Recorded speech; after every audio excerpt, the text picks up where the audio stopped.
I have a zinger. Good morning. Welcome into Boston. He'd owe money. Has entered the chat. Yeah. Stole money from FSU and Clemson with that. What are we talking about? Just bring them into the combo, bro. Live inside the Salem 5 studios on this beautiful Thursday morning on July 31st. We're talking DJU because he's playing in a game tonight in the NFL. Yeah, Hall of Fame games tonight. Yes. I'm excited. I am too. We'll be talking about that later on in the show. We'll also, of course, dive into the Red Sox.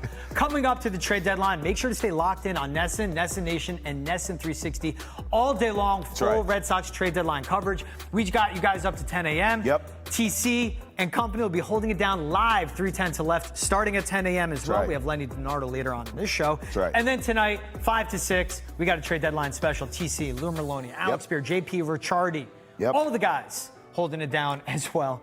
Let's get into it, though. Steve Matz now with the Boston Red Sox. Happened overnight. All right. Were you asleep by then? Oh, hell yeah, I was asleep. 11:41 p.m. it went down. Shout out the guys of the Section Tad podcast because they broke the news on this one. Great crew over there. Love all those guys. They broke the news. Steve Matz now with the Boston Red Sox. Blaze Jordan traded to St. Louis. 19th overall prospect for the Sox. Look, this isn't Steve Matz of the Mets. This isn't Steve Matz of 2021, who was a starting pitcher. This is a left-handed relief pitcher, hammered the strike zone, has good command with his sinker and curveball. And you know what? You need bullpen help when it comes to postseason baseball. It's not sexy. It's not exciting. It may have people going, Steve Matz still in baseball? Yes, but he adds to this team another left-handed pitcher. All they had to give up was the 19th overall prospect. Good ad, quiet ad. Hey, but I'll say it, and I'll speak to Red Sox fans. I want more. Right-handed bat, starting pitcher. Has to be top 4 at this point. I'm not going to get greedy asking for a number 2, but I still have standards. And that's where the Red Sox are right now, my friend. Hey, listen, you said it all. I just don't want to gloss over the fact that they beat the hell out of the Twins. This is something we should acknowledge, too, because I felt so much stress lifted off my shoulders when the Sox beat the mess out of the Twins yesterday in what should have been a sweep, because I told you that game 1 was fluky, but we don't need to go there. They won the series. That's all that matters. And it felt like a weight off of my shoulder that this team is on track. Another series win here, especially in the AL against a Twins team who really feels like they're dead in the water to me. But you handled your business. You won that series. Great. As far as Matz goes, I felt the same way as you. Okay. It checks a box of a need. You need some bullpen arms. Cool. He's one of them. Check. He ain't a starter. And I understand he can do some spot starting here or there. That ain't what I'm talking about. I'm talking about a bona fide starter in this rotation. Whether it's 2 or 4 or 5, wherever you land, you need one, and this guy isn't it. He helps you in the bullpen. Great. Now you can check that off the list and go get a starter and another bat. I prefer a first baseman, but I do understand that there's other ways to get that in your lineup. But you have to go now and do that. If this is the only move the Sox make for this deadline, that's a problem. But none of us believe that's the case. We both think they'll be active. This was also with Eugenio Suarez getting dealt. The Red Sox, according to Jen McCaffrey of The Athletic, were in the mix for that. And they had him with the vision of playing first base. Would have been a terrific bat. Yandy Diaz, yes, he's 34, 35 years old. Yes, that's somewhat of a rental this season and season after of control. I don't want to get in the weeds on Spotrac and all that. But they're looking to add that right-handed bat. This lineup needs the help. They need the depth. I don't believe Jarren Duran's going anywhere. Due in part with the Marcelo Meyer injury, but also the leader that he is in this clubhouse. We'll be talking with Lenny DiNardo later on in the show about that as well. They need to add the bat. They need to get a starting pitcher. In the playoffs, you need 3 starters. But you need that number 4 to help. What's Garrett Crochet doing right now? Getting starts pushed back because his last 4, 98, 100, 100, 100. Rest him. That's his pitch count. And that's a guy going the distance, being a war pig, being a moose. Consistent. Being an ace. And he's the best pitcher in baseball. But you need to rest him because this is what the Red Sox are doing. They don't rest Garrett Crochet to preserve him for 2026. They're resting him right now, pushing some starts back. Give him extra days of rest to make sure he's good when it comes to the postseason in 2025. They're the micro moves. Now we need some of the macro. And Steve Matz, again, for the 50th millionth time since I started texting you and our producer Ethan at like 5:30 this morning.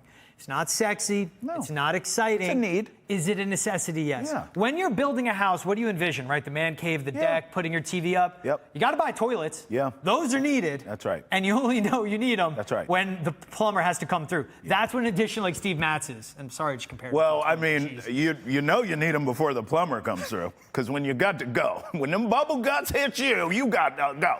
Now, I'm going to say this. Yeah. I'm sorry. You're good, bro. Suarez, you brought up, right? Yeah.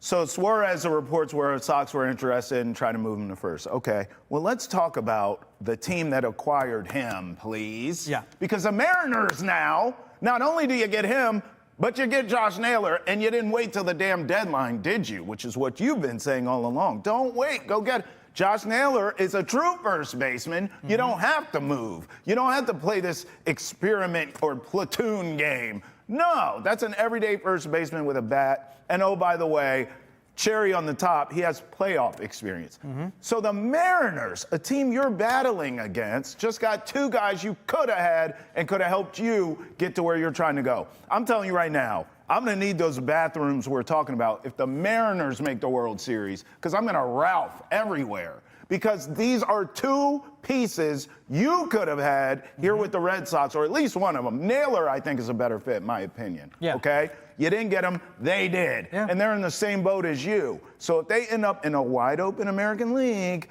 making the World Series, of course you can make the case that it's because they went out and were aggressive and got these things done. The Phillies, another team, they get Durant. By the way, the Mets, Helsley, another name that was linked to the Red Sox. Better relief pitcher, too. Just saying. Better relief pitcher than Steve Matz. So if you're keeping score at home like I am here because I'm petty, Mariners, Phillies, Mets, I would add the Royals to a lesser extent because I wanted Seth Lugo. That's a guy who's old as dirt, but relief, starter, he's done it all. So I thought that's a guy they could trade for. They re-signed him. Mm-hmm. Credit to them. They're fighting for their playoff lives, too. But Mariners, Phillies, and Mets, all playoff teams, okay? They all went out and made moves before you even got to the deadline, George, with guys that could have helped you if you're the Red Sox.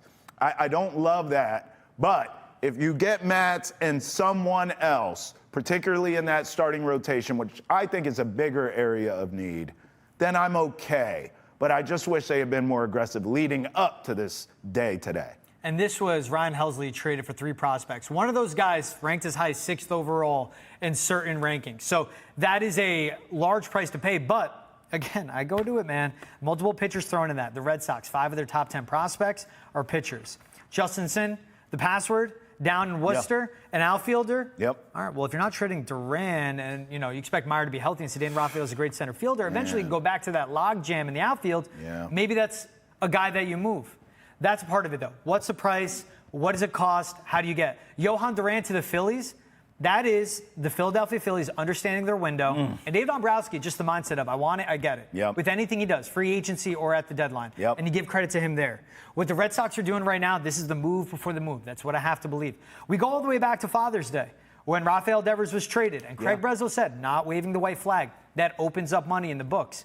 Can you trade for someone? Can you extend them? Does that money goes towards a Roman Anthony and a Jaron Durant, whatever, Marcelo Meyer, who knows, right? But there's the move before the move. And that's why, again, this one isn't exciting or sexy, but it's needed. Yes. The exciting and sexy ones, right-handed bat that can play first, starting pitcher. I don't. You love Joe Ryan. You have. I need. You've been on Joe Ryan. But. Mackenzie Gore, Zach Gallen. Yeah. Guys that would be a 3 or 4. I like Gallen. You would take because you need depth in your rotation now. You have to pay Gallen, though. That's the issue. Well, it could be a rental. But if you trade for a Gallen, he's 29 years old, and he's due for some money. I'd be fine with paying him. I'd be okay with renting him if you think you can get to a damn World Series. Where's he going to get money? You get him in your system and you develop him. And then when Kyle Harrison comes up, what's your 1 through 5? Honestly, pretty much, who knows how much longer Lucas Giolito has it in him. Yeah. But it's Crochet, Bayo, Gallen, Kyle Harrison. Yeah, I don't hate it. Maybe Luis Perales, too, another Maybe. prospect. I'll say this, though. Look, if you're going to get any of these names we're talking, because I like Zach Gallen, you like Joe Ryan, I get it, okay? But these are big-name cats. I think Jaron Duran's a guy. And obviously this team has backed off of that, which I do understand. I told you a while ago, I felt like whatever it is, when people say they have it, Duran has it. And you clearly see it in this clubhouse. You see it with his teammates. And we see it on the field. He's electric. But to get these names I think we're talking about, even though some of these other guys are moving for prospects, Joe Ryan and Zach Gallen, you're going to have to give something up to get those guys, I believe. Philosophically speaking, it does not look like the Red Sox are interested in doing that. So I'm not even looking at those dudes anymore. I don't like that. I mean, look, it feels like pie in the sky. I'm not saying I don't want them, but I just don't think the Sox are willing to give up what it would take to get a Joe Ryan. I'm looking more at reclamation projects at this point, like a Shane, don't call me Justin Bieber type. Zach Gallen, in a way, would be someone you'd have to redo a little bit as well. Because of the money? He's down on everything. Yeah, but I'm not talking money that's here. a once ace, though, George. And you know, okay, so he's a once ace not that long ago. But here's the thing with the Shane Bieber, too, though. We could talk about the money on the back end. Bieber's price is lower, is my point. Because he's not pitching, he's still injured. Right. When is he going to be ready? Fair. And do you have that time and luxury? Fair. You get Zach Gallen, he's pitching now. Mackenzie Gore pitching right now. The price. The price. You want to get in the playoffs and win? I know. Right? They were 10.5 back of the Yankees. Yes. They're one game behind them for the top wild card spot. They were so far back in the division standings. They're 5-6 back from the Blue Jays right now for the AL East lead. I don't want the division anyway. I want the wild card. Don't give me the bye. This team's hot. Just let them keep playing baseball. Give me the wild card. That's fine. Yep. They don't have a margin for error. Yeah. We know what the ceiling is with this team, but we see the floor all the time.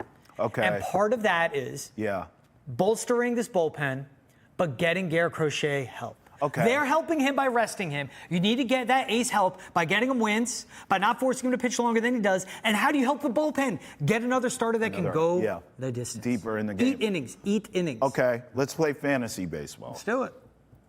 Yandy Diaz. Yes. Zach Gallen. Yes. I'm doing backflips. Yes. You agree? Yandy Diaz with that bat at Fenway, he is an absolute yammer with his bat, man. He just rakes. And then if you add him, that's your starting first baseman. That's your power bat. He can hit second or third in this lineup. That allows Alex Bregman to fall where he does. Jaron Duran, we're seeing him bat further and further back in the lineup. Yes. We're now seeing Roman Anthony flourish as a leadoff hitter. Takes pressure off of him, too, by the way. 1,000%. Get on. He's an on-base machine, Roman Anthony. He is. Cool. You know what's the best feeling when you get on base? Yandy Diaz walking up to the box. Alex Bregman after that. Jaron Duran fourth. And then Cedane Rafaela hit 5 through 7 along with the Trevor Story. And then 8-9, you figure it out at that point. All right, so you like Diaz. Who would be your pitcher? Mine's Gallen. You would be Ryan.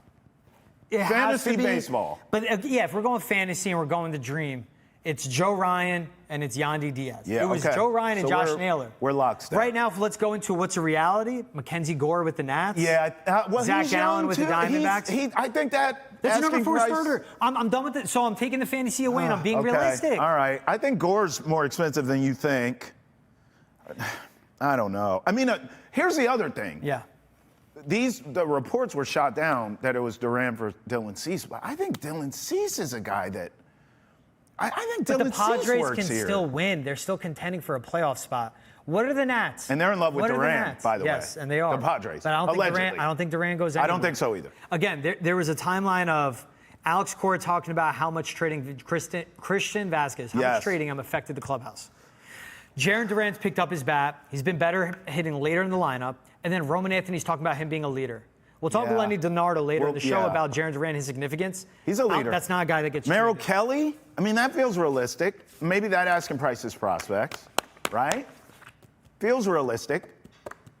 And it's when I see a Johan Duran go to the Phillies. That should have been someone I know. the Red Sox should have acquired. And they could have gone closer for closer and still go out of Joe Ryan as well. I know. At this point, Josh Naylor, too. He was another one. Prospects. Like, what? Two top 16 prospects. You got no pitchers. You could have thrown in one top 10 guy and maybe call it a game. Come on, Sox. We believe in you. Time's ticking, though.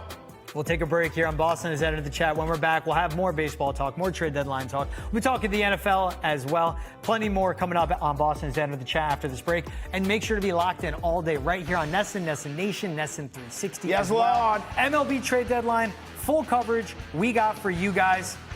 3:10 to left, live right after this. So stay tuned wherever you are watching us. Love you guys for that. MLB trade deadline special tonight at 5. TC, Lou Merloni, Alex Spear, Rob Bradford, Jermiah Webster, JP Ricciardi, all there on the trade deadline special. But you know where, guys, to keep it locked in. NESN all day for the latest on the Sox and MLB trade deadline.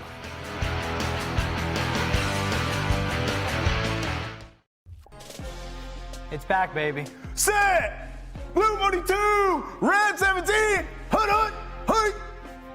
Chargers, Lions, tonight. Starting quarterback for the Chargers don't got that much dog. Who is it? Trey Lance. Interception! Another one from Lance. DJU is the Oh, that's why that's why we were laughing off rip. DJU. Who stole money from Florida State. The definition of right man, right timing, right man, right spot. If NIL didn't exist, I'd feel bad for DJU. Who watched him play and said, you know what? He could play on Sundays. Dabo Sweeney. And then Mike Norvell in Florida State. Bro, nah. Two really good college head coaches. Nah, it's not going to work. Are you going to be watching the game tonight? Chargers-Lions, Hall of Fame game. Yeah. I am going to be watching. DJU, you're welcome to come hang out with us at Nesson, because that's where you're headed, my friend. Ain't no damn way you going to make it. I'm just telling you, man to man. You're not good enough. You stink. So. Hendon Hooker, Kyle Allen for the Lions. Toby's losing it. Right. I'm just keeping it real. He's not good. What are we going to lie? We'll see tonight. How much of this game are you going to watch? That's the question. I'm giving it a quarter because I'm a real loyalist. I give it 3 drives. Hell no. You going to watch a quarter? Bro. You'll watch a half. No. Yes, I can only watch so much Trey Lance. And then it's DJU. That's the problem. May God help me. May That's what I'm turning it May off. the Lions start with possession.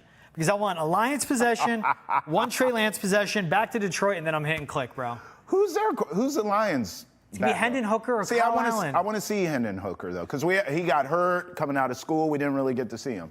I'll watch him. I'm not DJU, I'm out. I'm telling you right now. I'm not watching more than 3 drives. You know me, man. Look. One of the best things ever happened to me at Nesson is meeting you. You're a brother, not just one of my best friends. Thank you. And you know what? As much as you pour into me as a mentor, too, with all your wisdom, I try to pour into you, right? You do. What do I always talk to you about? Mental health. Protecting my peace. Yes, protecting your mentals, breathing, bandwidth. You do. Bro, the NFL is 18 weeks long now, the regular season. I'm watching 3 drives of Detroit football. Detroit only. It off. Detroit only. Oh, Chargers are on? I'm getting back there. I'm excited for it to be back, but man. I thought Trey Lance was with the Cowboys, so then now he's gone.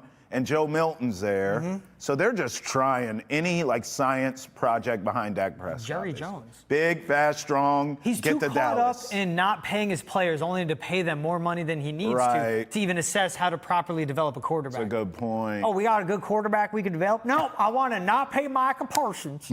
I'm going to wait 4 weeks, and then I'm going to pay him way more than I ever should have, because I could have done this a year ago and gotten that deal done.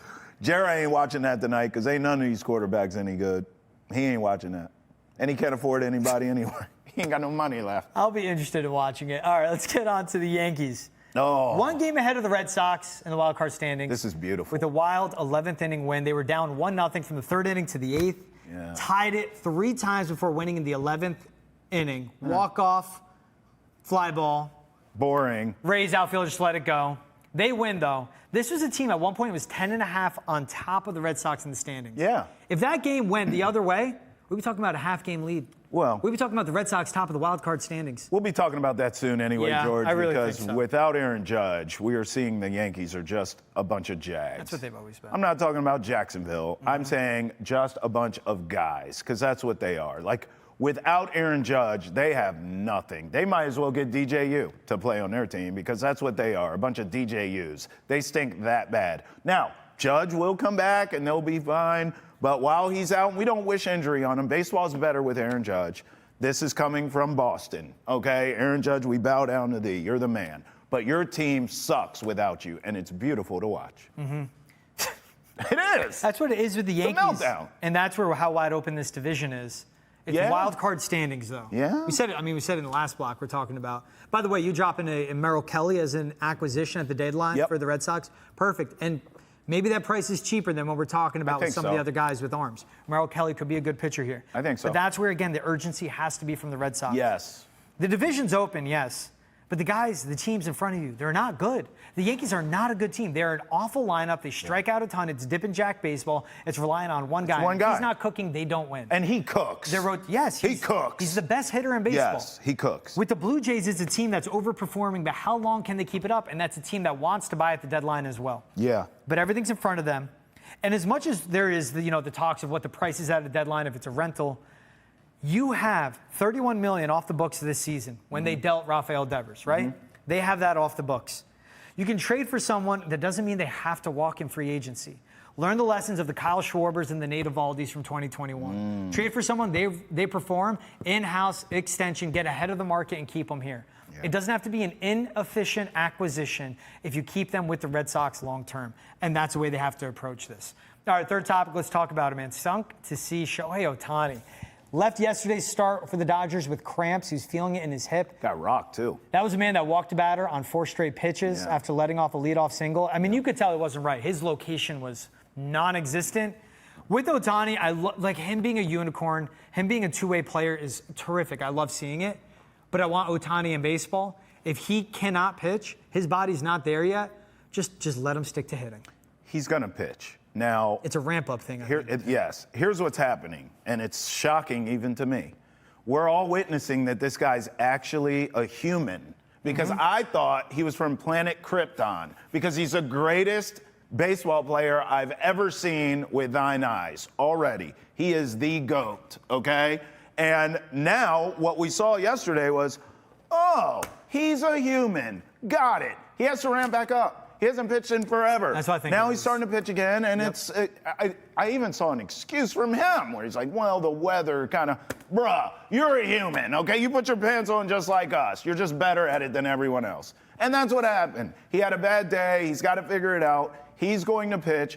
In a weird way, the Dodgers do need him. I would argue, I don't think it's as urgent as a Dodgers fan would think. You know, we work with one who we love, Ante Campbell, and he says, they need him now. No, they don't. You guys are the Avengers. Relax. But big picture, you do need Ohtani to pitch for that franchise, and I think he will. I just think he had a bad day. Oh, voila. Who would have thunk it? He hasn't pitched in forever. He's trying to figure it out. And this is rust. This is what it looks like. It's just we're all learning that he's human after all. Yeah. Go figure. And that's fine.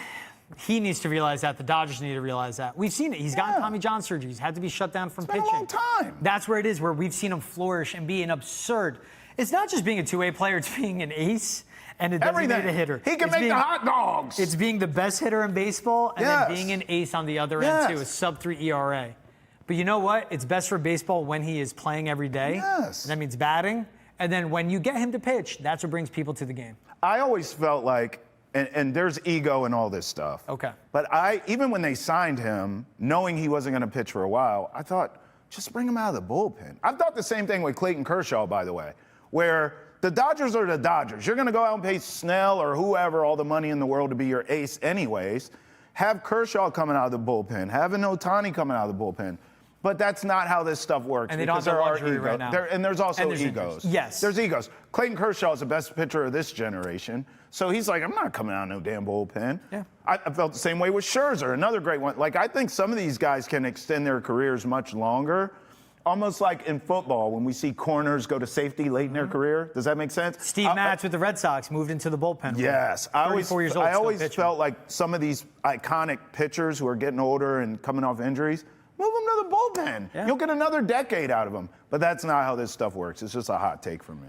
No, I just agree. I don't think it's – I like the hot take. I like the take. I don't think it's that hot. It's just it's something understandable. But you're right, in today's era. In today's era. And that is – it's a mentality thing with pitchers, too. It is. You have the guys, again, where I give Walker Buehler the credit, where he's like, look, I'm a starter, but if they want me in the pen, they get me in the pen. He's open. And we'll figure it out from there, right? He's open to maneuvering and moving. The guys that are stubborn and don't want to adjust, I mean, a Rafael Devers, they no longer have a spot on their teams. It's all about what's doing right for the team and what's right for your career. And that's what some of these guys realize and some of them don't. So we'll see. Good point. For Ohtani. Hey, real quick. Yep. We're going to do this with Lenny DiNardo after the break. I'm going to do a quick one with you. Yes or no, right? Yes. Dylan Cease, yes or no? Joe Ryan. Yes. Dallas Garcia. Yes. Big bat. Hey, Ryan O'Hearn. Yes. All right, I like this. Is there more? I have more yeses to give. Mackenzie Gore. Yes. Oh, I thought you'd say no to that one. No, hell no. I'm saying yes. Mackenzie Gore, but you don't get a Joe Ryan. If you get Mackenzie Gore, you know Joe Ryan, which is how it goes. Okay, I'll go no there. That's all right, that's the first no you got. That's the first no. It's called being a host. You got to keep it entertaining. You did. Why are we doing this? Because we had our guy, Lenny DiNardo, join us coming up after the break. MLB trade deadline is just heating up. The talk for us is heating up for the Red Sox. First move going down just before midnight last night with Steve Matz. We got plenty more coming up. Stay locked in with us right here. We'll talk trade deadline with Lenny DiNardo. Make sure to stay locked in on Nesson. We have a 3:10 to left live at 10 a.m. with TC and the gang. Yeah. And then the MLB trade trade deadline special today, 5 p.m. to 6 p.m. Nesson. Come on. Nesson 360. Yes, Lord. Nesson Nation. Yeah, we own everything. TC, Lou Merloni, Alex Spear, Rob Bradford, Jemai Webster, JP Ricciardi. Can I have some more? We got plenty more for you guys coming up after the break, 10 a.m. and at 5 p.m. today, all on Nesson. We'll see you guys right after this break.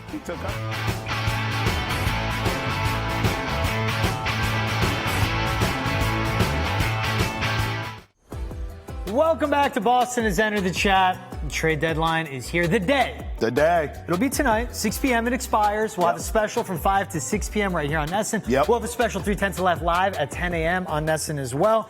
But let's get right to it. The Red Sox trading for Steve Matz, reportedly overnight, hasn't gone through yet. Let's bring in our guy, Lenny DiNardo. You know where to catch him. Always pre and post coverage right here on Nesson. Lenny, good morning, my man. How we doing? Good morning, guys. I'm doing well. What's happening? Steve Matz now with the Red Sox. That's the first deal struck during the trade deadline. Who better to talk pitching with than a guy like yourself? Where do you see, before we get to Steve Matz as a pitcher at 34 years old, where do you see the fit for him as they get another left-handed arm and another reliever in this bullpen?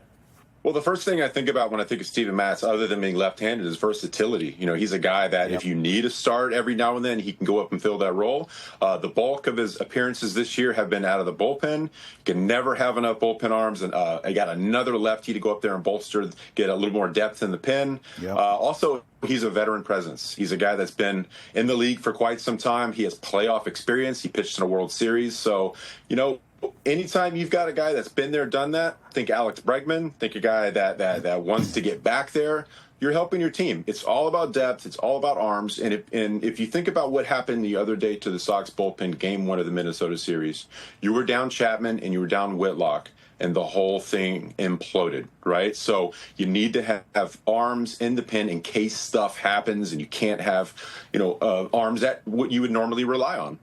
Yeah, and I love that you bring that up, the playoff and the World Series experience. For him, a guy, he was the dude, one of the dudes with the Mets when they had that sick rotation.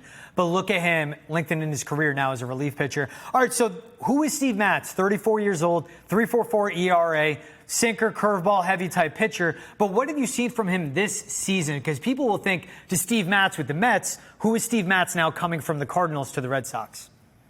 Yeah, so for me, as a guy that started and relieved, I did that throughout my career in multiple organizations. And from what I've seen from Matz and what I've heard from other people is when you go from a starting role to a bullpen role, your mentality changes, right? And for him, it's been as a starter, kind of picking around the strike zone, pitching a little tentatively, maybe the confidence wasn't quite there, to going to a bullpen role where he's pounding the strike zone. He's going right after hitters. There's a lot more conviction inside the strike zone. He's saying, here's my best ball. What are you going to do with it? And I feel like that's translating into the numbers. You know, it's all about confidence. It's all about the mentality on the mound and attacking hitters with strike one. You attack hitters with strike one, especially in a bullpen role, you're going to go out and have that conveyor belt mentality, get these guys in and out, get the offense back on the bench. So I feel like that's the biggest difference between him as a starter and reliever. But to be able to have him as a starter is a great option. You're getting a little bit of a Swiss Army knife here.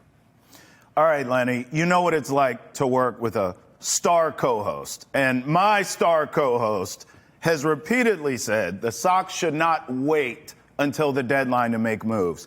And I've sat here and I've argued with him saying everything's going to be okay, bro. But now, Lenny, I'm looking at the facts. Mariners, Phillies, Mets, to some extent the Royals, even though they re-signed their guy in Seth Lugo. But we know they're fighting for their wild card life. But these other teams, Mariners, Phillies, Mets, all real contenders, have all gone out and made splashy moves with players who I thought the Sox should be trying to acquire before the trade deadline. To my star co-host point, my question to you, why wait?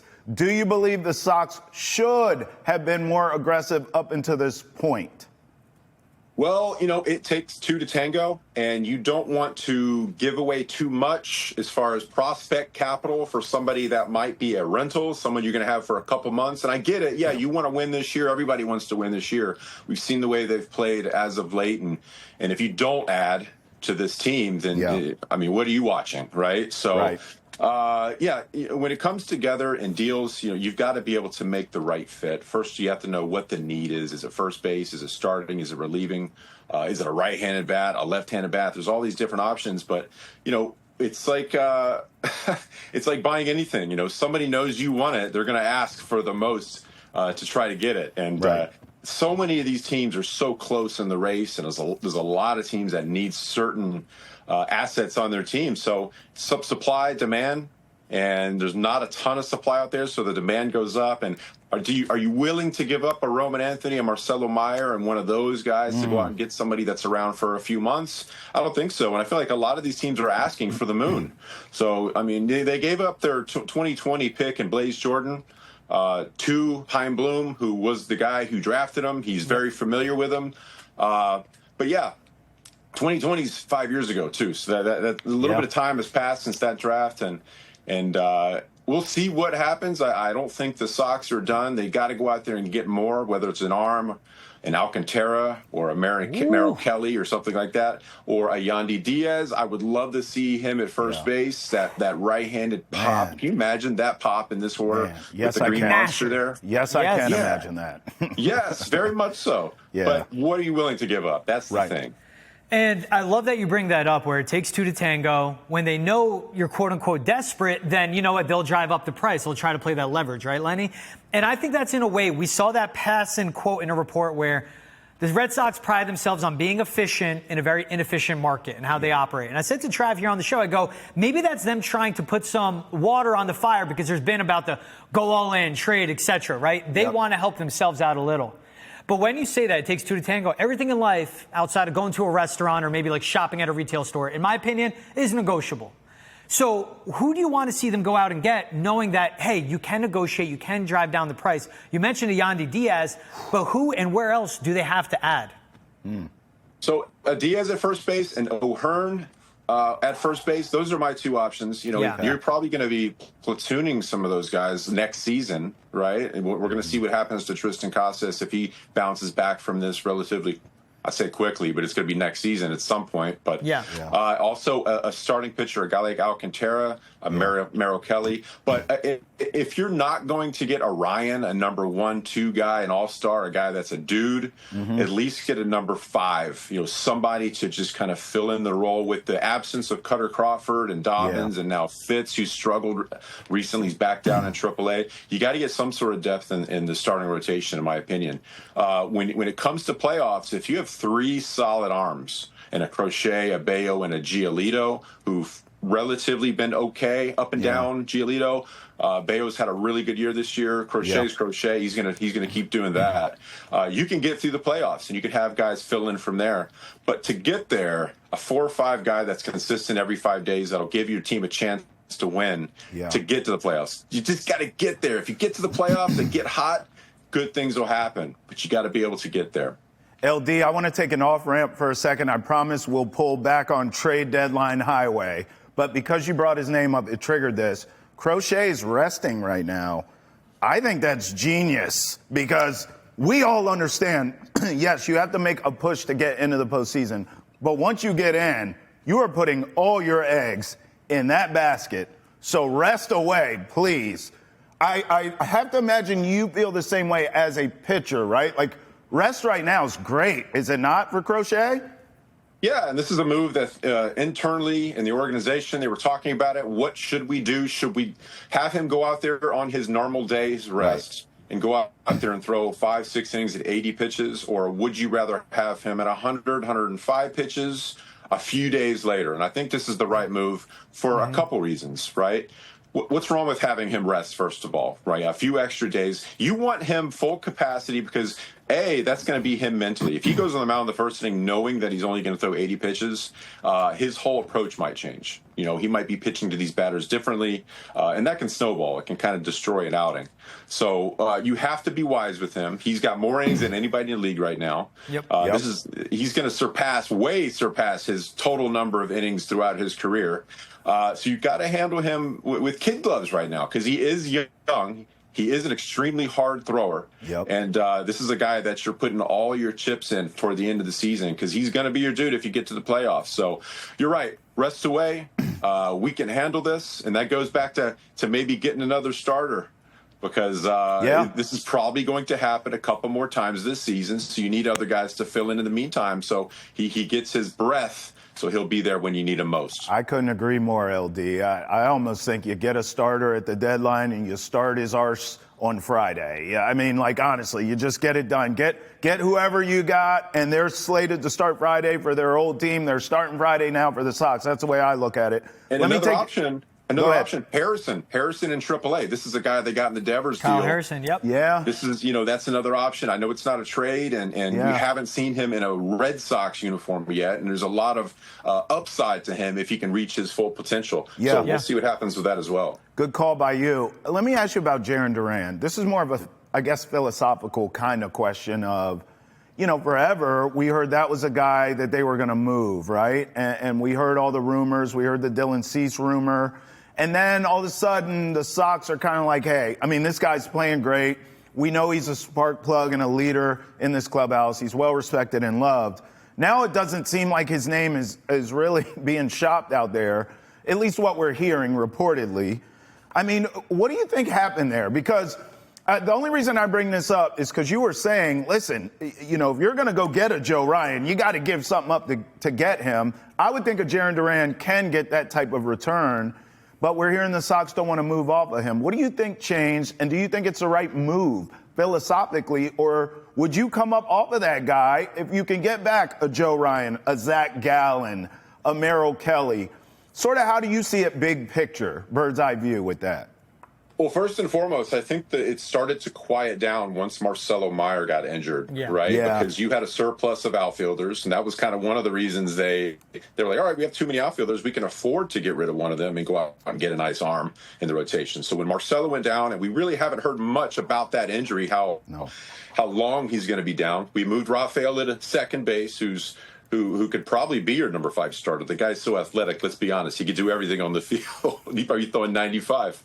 But he's at second base now, Rafaela. And so now you don't have a surplus of outfielders. So first and foremost, you need him to be out there. But second, when it comes down to the trade deadline, what are you trying to do? You're trying to make your team better. Are you better without Jarren Duran on your team? In the outfield, at the plate, in the clubhouse? No. Because he's kind of been that guy. He's kind of been the guy that glues everybody together. He's that bridge between the Stories and the Bregmans, the older guys that have been around, and the Anthonys, the Myers, and the young guys, the Rafaelas that are just a tad younger than him. He plays like his hair's on fire. He's always hustling. He's always accountable. This is a guy that's really heating up at the plate. So the upside of keeping him in a Red Sox uniform, I feel like, has really kind of overtaken moving him to another squad. Because you'll get somebody, you're not sure what you're going to get. You're going to probably get a good arm for him. You get a high pay for him, but are you going to have that for 3 years like Duran? Because he's under control for quite some time too. Yep. Yeah. And you don't want to mess with the clubhouse chemistry. I feel like he's another guy that's accountable every day, no matter what. And that's tough. You kind of need him in that lineup and in the clubhouse every day, in my opinion. I just think of the timing. We go back a few weeks, maybe a month at this point, when Alex Cora was talking about, hey, when we traded Christian Vasquez, like, we felt it in the clubhouse. That was tough to recover from. Yep. Then Marcelo gets hurt. Then also Roman Anthony's talking about, well, Duran, what he's meant for me. I'm like, okay. That says to me, where Alex Cora is smart and he understands the clubhouse, that's one of the things that makes him as a great manager, aside from how he can manage in a game with all the depth they have, that quells, him being on that trade demand. So, Lenny, right now as we're sitting, Red Sox are in that second wild card spot. They're one game behind the Yankees for the top in the wild card standings. They're just 5 games back of the Blue Jays. And I say that because at one point they were 10.5 behind New York. Facts. Where do you see this team, what they need to do to not just, hey, get in the wild card and get to the dance, but mess around and win a series maybe too? Woo! Yeah, I think it starts with the pitching. You get to string together consistent outings, and I feel like they've done that as of late. Yeah. The starters have to continue to get deep into games. If you go 6 innings consistently, that's going to allow your bullpen to be rested. They're not going to be throwing too much on back-to-back days. So if you go out and pitch, that's going to help. Defense kind of goes with that. If you field the ball, catch it and throw it effectively, limit the errors, that's also going to allow the pitchers to go out there and do their job and be with the mentality that they can pitch to contact. When a pitcher pitches to contact, they're so much more effective. They get through many more innings. They're not trying to strike everybody out. They're not missing their spots as much either. So pitching and defense, I know it's cliche, wins ball games, but also hitting that change in approach at the plate that we've seen for the last few weeks, which is that line drive, get the barrel to the baseball, hit it to the gaps, versus 2 strikes, I'm swinging for the fence. I'm trying to get under this ball and hit it to the moon. That translates into strikeouts all the time. You cannot have that mentality at 0-2, 2-0. You got to get up to the plate, spread your feet out, put the ball in play, right? Man. And we've seen that consistently the past few weeks. They're winning ball games. So if you continue to do that, you're not going to beat yourself. Yes. Which is when they lose, they beat themselves, in my opinion. They're not getting beat by other teams. Lenny, imagine if they had been doing that all season. I could have sworn I've seen 2 guys on NESN saying this every night. You and Jim Rice have been saying this every night on NESN for this team to play like this. They're finally doing it. Let me ask you this, because you said a back-end rotation starter. A name I've been hearing a lot is Shane Bieber, which I get. He's a reclamation project. He's coming off an injury, not the same player he once was. But is this the kind of guy you're talking about, Lenny? Because I would think the asking price won't be rich for a guy like that. But the upside could be high if he can come back from injury and look anything like what he used to. Yeah, and it's a gamble. It's a gamble. When you're always talking about, okay, if he can get back to what he used to be, that's a huge gamble. You're just not sure. And you're also talking a $16 million contract for him. Yeah. This is a lot of money for something that there's a lot of unknowns attached to him. Yeah. So, a back-end starter like him, if he were to get back to where he was at his prime, or not even that far, but close to it, would be solid. That would absolutely help this team. But, A, what are you getting? Or what are you giving for him? Right. And then B, look at that money. That's a lot of money for someone. Yeah. So we'll see. I do need they need to get someone to fill innings in the backside, a 4 or 5 guy. And I feel like they shouldn't give up the farm. Right. But they just might have to give somebody up. And I hope it's not the password, because this is another guy that's knocking on the door. This is a guy that I'd like to see in a Red Sox uniform in the near future. The password's great, but then it goes into, is that the logjam in the outfield? We'll see. Yeah. But again, and that's the now and the future that Craig Breslow in the front office is doing. We're talking about everything right now. That's right. You got to look to 2026, 2027, where that guy can be in the outfield, Roman Anthony DH. We don't need to get into all that right now. Lenny, I want to end with a quick yes or no from you. It's all I need. It's like a rapid fire, okay? Joe Ryan, yes or no? Oh, yes. I'd be bonkers to say no. That guy's a dude. That guy's going to. Yes. I'm setting you up here a little bit. All right, you brought up Ryan O'Hearn. Hey, Taylor Ward, right-handed bat, yes or no? Yes. Why not? Why not? Need a right-handed bat. Green tea in the morning, yes or no? Green tea in the morning? Why not? My man, with the great mug. Why not? And last one from me, creatine after the games, yes or no? I don't have creatine in this. I haven't taken this morning. But, yes, I do take creatine every day. Welcome to Meatheads have entered the chat. Good morning, everyone. I love it when I run into Lenny in the green room here at NESN, because we talk baseball in the last 5 minutes. I'm like, hey, so bone broth in the morning, how much protein? Lenny, you're the best, my man. Thank you for giving us the insight on Steve Matz to the Sox, the trade deadline, and everything. Always catch him pre and post. Lenny, you are the man. We love you, brother. Thanks for waking up with us.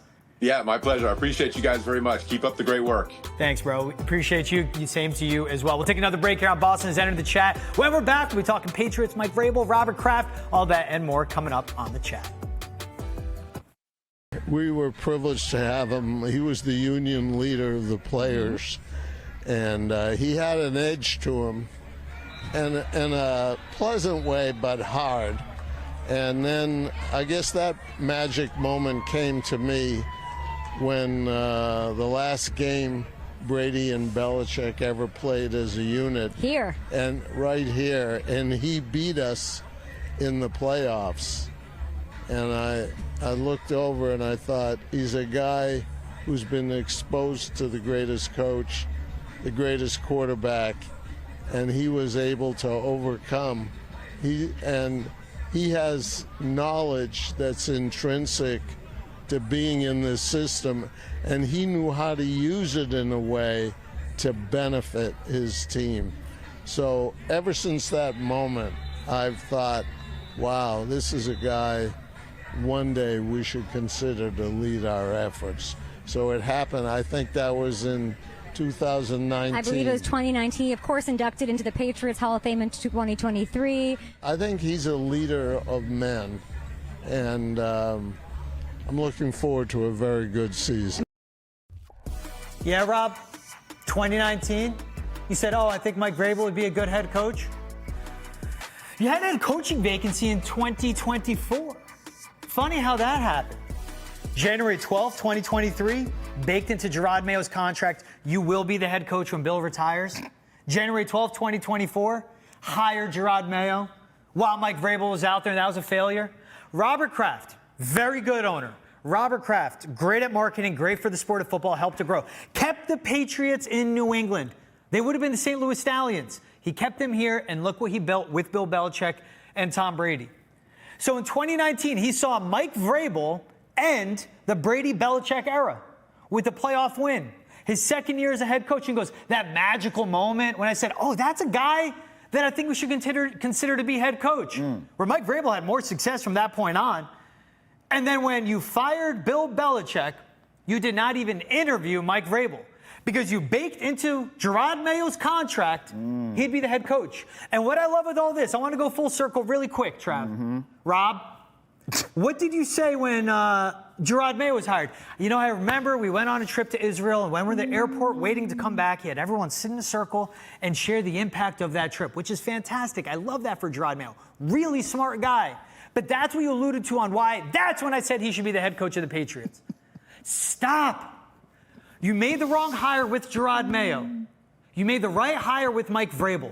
But don't act like you were the smartest guy in the room because in 2019, you watched the Titans beat Tom Brady and the Patriots in the playoffs. Because you know what? I want to go back to January 12th, 2024 real quick. We're going all the way back? Here's something someone said about when Gerard Mayo was hired and how Robert Kraft went about that process. Play it right here, my guy. Wait a minute. But Mike Vrabel was out there. You have a guy with 13 years of coaching experience in college and in the NFL. 6 years as a head coach at Tennessee. Locked up a 1 seed 1 year, 2 playoff wins, and 3 losses in the postseason. He's been there. He's done that. It's heralded for his analytics. But you didn't even try the best option out there on the market. And that's what I'm saying. I will be patient with Gerard Mayo. Yeah. And I agree with everything you just said. But to me, Mike Vrabel was option number 1. He was the best candidate out there, not named Jim Harbaugh. But you didn't even give him a look. Rob, you know who that guy is that was just talking? Some schmuck. What does he know? What does everyone know? That Mike Vrabel was the best head coach out there.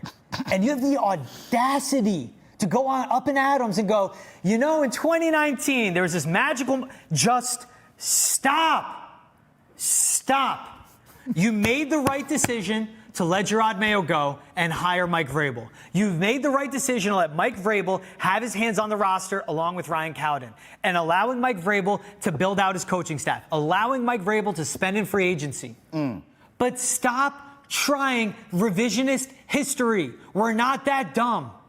And as you try to get into the Hall of Fame, which you should be in my opinion, no owner should be in it because everything they accomplish is on the backs of players that have given up their health, their family, their everything, their lives for you to make billions. But you know what? Owners are in the Hall of Fame. You should be in there already. You know what's hurting you? When you come out and say this stuff and try to act like the smartest guy in the room.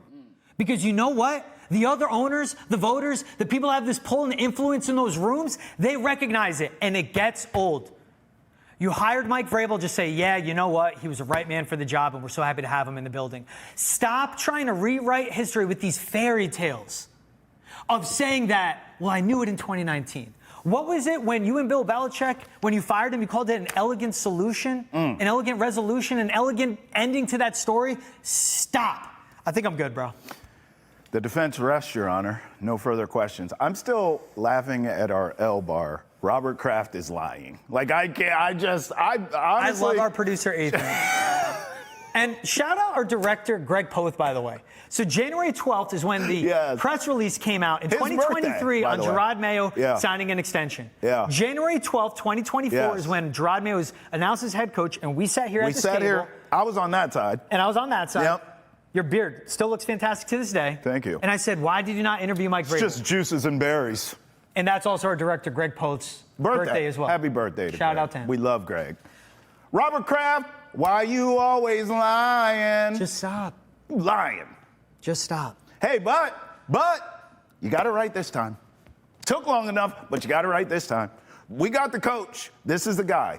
And I also think uniquely, we'll see what happens in big picture, okay? We'll cross that bridge when it comes. But Mike Vrabel is the right guy to rebuild the Patriots. Now, when you get rebuilt, we'll see if he can get you over the hump, win Super Bowls, the rest of that. But that's why I say we'll cross that bridge when it comes. But Vrabel is the right guy to roll the sleeves up.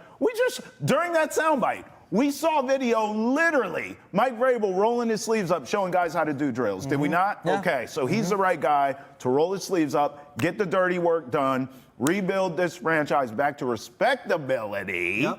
And then we'll see what happens. Get him back in the postseason, get him back respectable, and then we'll see if Vrabel's a guy. I happen to think he is, but we have seen this in football before in other sports where a coach will rebuild you and then some other hot shot comes in. Oh, we need an offensive mind to get Drake May to here or there, and they win. But I do think Vrabel is the right guy to rebuild. I hope he's the right guy to win Super Bowls with. January 9th, 2024, Mike Vrabel was fired by the Tennessee Titans. Wow. That is him, after him having a very successful tenure there. Yeah. Working with Ryan Tannehill, who was washed at the end of that. And winning games. Winning playoff games. Derrick Henry, good building defense. an offense around a running back. And when you ask him, hey, you ran a lot, he goes, yeah, that was my best player. His best player now is Drake May. Mike Vrabel that identified the value in an A.J. Brown. Not just to draft him and to develop him, but hated when he was trading. That was not his call. That wasn't his call. You could tell by his reaction. That's right. Mike Vrabel on January 9th, 2024 was available. You never even picked up the phone to interview him. And you hired Gerard Mayo because you baked into his contract, and I get giving him the opportunity. That was massive for him. And then you set up Gerard Mayo for absolute failure. Yeah, he did. And you know what the best thing for Mike Vrabel is? He was passed up in that hiring cycle. Because what did Robert Kraft get? A massive cup of humility. That's right. That's right. By the way, Vrabel, I connected to every job possible at that time. Chargers, Bears, Ohio State, I thought at one point. I think Robert Kraft was lucky that Vrabel was still available. 1,000% he was. He was lucky he was still out there. We'll take a break here on Boston's End of the Chat. You know where to catch us, hour 2, 9 to 10 a.m. on Nessun Nation. As always, every Monday through Friday, 8 to 9 a.m. on Nessun, 9 to 10 a.m. on Nessun Nation. Boston is End of the Chat every day of the week.